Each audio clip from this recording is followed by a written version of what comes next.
plus loin, vers l'est, entre Troyes et Dijon, de bien plus gros animaux pénètrent les champs des paysans.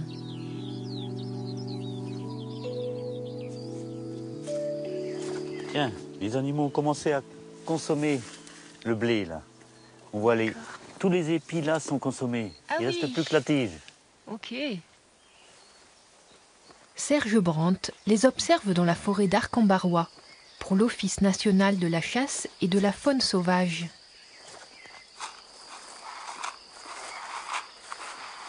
Comme ils sont très difficiles à voir, il les appâte avec du maïs une fois par an, au crépuscule. Un subterfuge pour les faire sortir du bois avant la nuit.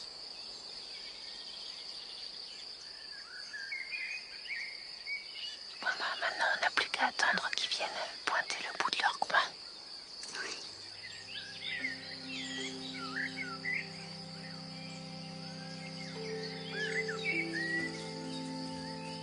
Ça y est, il y a des petits marcassins qui s'approchent. Les voilà les gourmands. T'en vois combien là? Attends, ils sortent l'un après l'autre.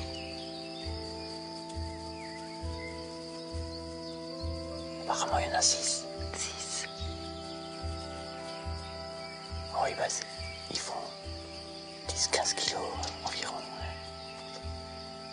Ils ont quelques semaines, quelques mois.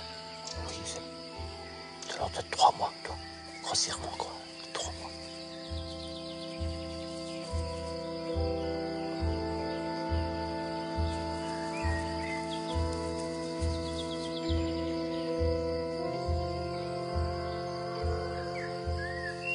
Ils ont repéré quelque chose. Le nez au vent. Oui. Ah, ils sont bons. Oh, peut-être qu'il y a eu l'alerte de la maman. Oui. Elle les renvoie sous le couvert, se cacher. Elle leur a peut-être parlé depuis le sous-bois. Oui. Bah écoute, on aura déjà eu la chance de voir quelques marcassins, c'est pas gagné. Non, ce sont des animaux sauvages.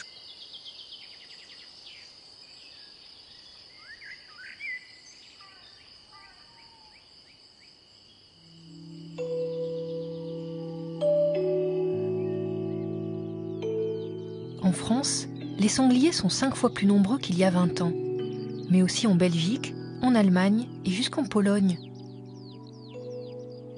Dans la journée, pendant ces périodes de repos, il choisit toujours les parcelles les plus fourrées, les plus épaisses au sol, où il se sent en sécurité et où il trouve la quiétude dont il a besoin.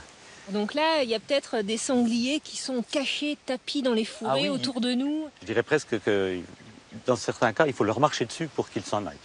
Allons chercher les traces un petit peu. Oui.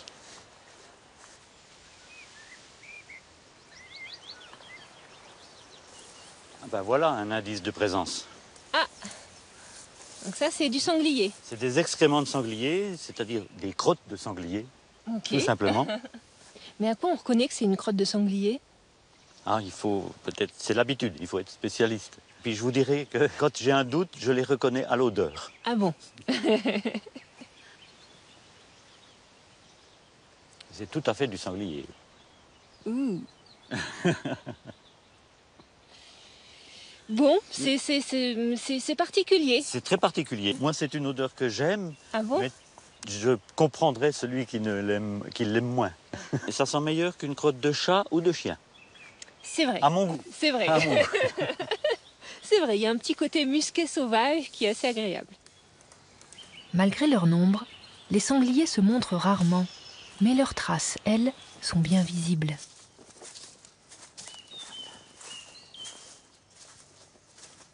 C'est impressionnant quand même la taille. Ah oui, en effet. C'est donc une souille. Donc c'est quoi? C'est la salle de bain des sangliers, on pourrait dire? C'est carrément ça, c'est la salle de bain, c'est la baignoire des sangliers. Ils viennent se souiller, se couvrir de boue. Le but, c'est se rafraîchir déjà, mais il y a un but important, c'est se débarrasser des parasites. Donc, ils se frottent dans la boue et ensuite, ils vont sur les arbres se frotter pour se débarrasser de cette boue dans laquelle se sont englués les parasites.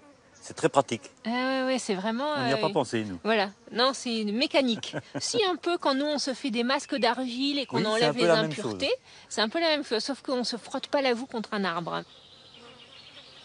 Dans un jardin, cette souille serait perçue comme un dégât. Mais en forêt, elle a sa fonction. Tout comme les boutis qui aèrent le sol et dispersent les spores de champignons.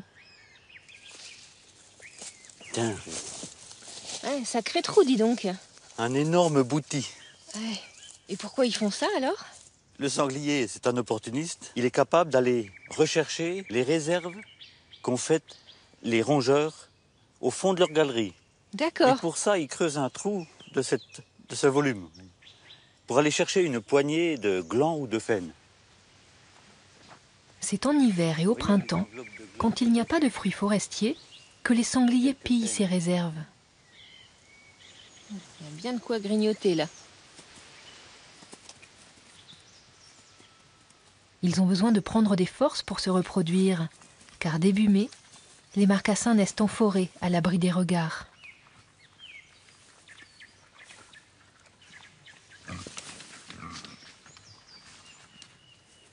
Difficile de les observer dans la nature, mais dans ce domaine privé, qui recueille des animaux blessés à la chasse et les élève pour le plaisir des visiteurs, on peut les voir de très près.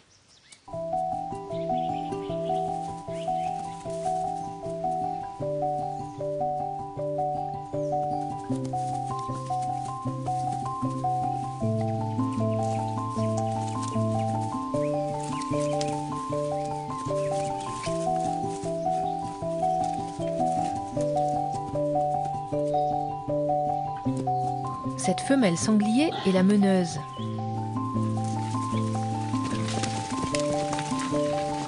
Dès qu'elle a eu ses chaleurs, les autres laits de sa compagnie ont suivi, pour être fécondés en même temps.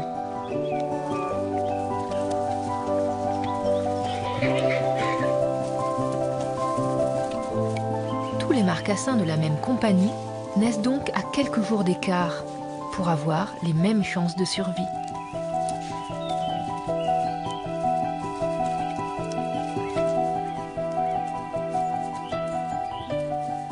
Il y a toujours une laie qui veille sur les petits quand les autres mères se nourrissent.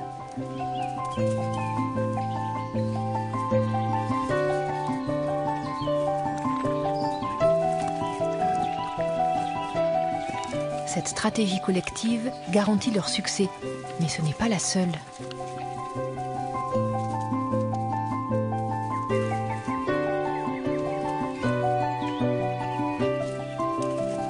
Dans ce domaine, les sangliers sont en sécurité, mais ailleurs, ils ont appris à se cacher, car leur espèce est intensément chassée.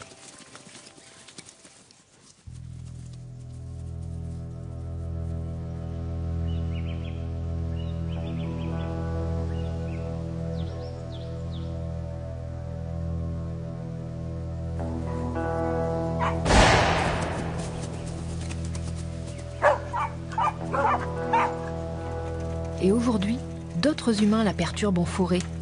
Les vélos tout-terrain comme les randonneurs quand ce ne sont pas les 4x4.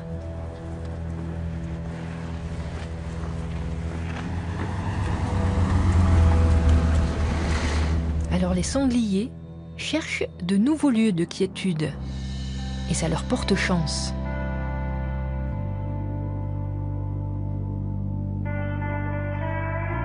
Partout en Europe, ils prospèrent là où les paysans cultivent de vastes surfaces.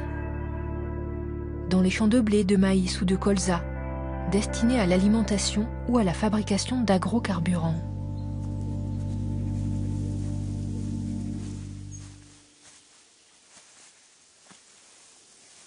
Et pourquoi c'est un endroit stratégique ici? Ils ont découvert que dans les parcelles agricoles, particulièrement les champs de colza qui sont très fourrés au sol, ils s'y sentent vraiment en sécurité parce qu'il y a des hectares qui sont impénétrables par l'homme. Et à côté de ça, ils peuvent sortir de ce champ pour manger dans un champ de blé. Oui, donc comme ça, il a tout ce qu'il faut. Le gîte et le couvert. Exactement, l'un à côté de l'autre, sans être vus. Les ingénieux sangliers se reproduisent mieux dans ces champs que l'agriculteur visite rarement. D'autant que pour les dissuader de manger les blés, les chasseurs leur livrent du maïs en forêt. Une aubaine pour la santé des mères et de leurs marcassins.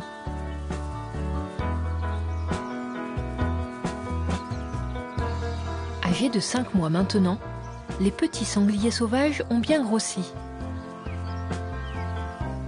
En les marquant, Serge et ses collègues ont découvert qu'afin d'échapper aux chasseurs, les jeunes laits se seraient adaptés pour mettre au monde leurs petits avant l'ouverture de la chasse. Prendre de l'avance leur donnerait ainsi plus de chances de se reproduire au cours de leur première année de vie.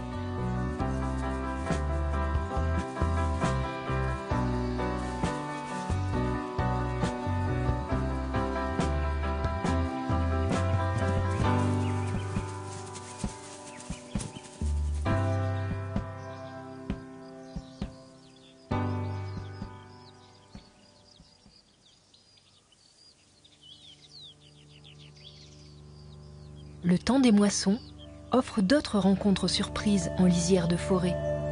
À cheval